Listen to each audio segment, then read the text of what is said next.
Hoş gelmişsin Nebi Qara. Sağ ol. Hoş gelmişsin. Ne oldu, getirdin? Ha, bak, hamısını getirmişim. Nətər danışmışdıq. Bak, hamısı buradadır. Bu yeşiklerde. Eşittim sana, beyliği de veripler ha? Sen sayende. Ayşanlar, düşün atlardan. Yükleyin patronları.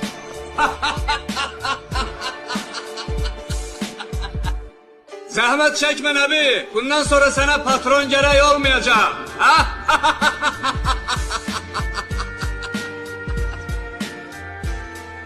Arvadı göğçer. Alık eleme Nebi.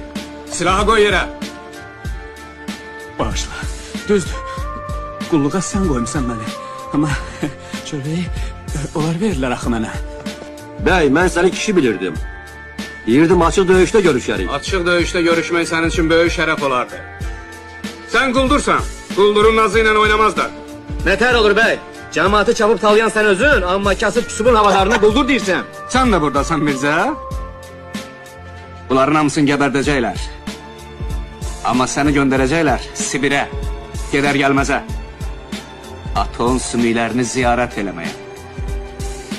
Heyf ki, gubernatorun sərəncamı belədir. İbrahim Bey, bu qurğunu sen qurmusan. Qandalları da özün vur onun qoluna.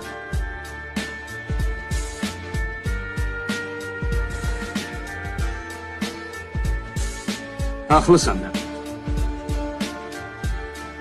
Düşman da olsak, haklısın. Kişinin koluna kandalı da gerek. Kişi vursun.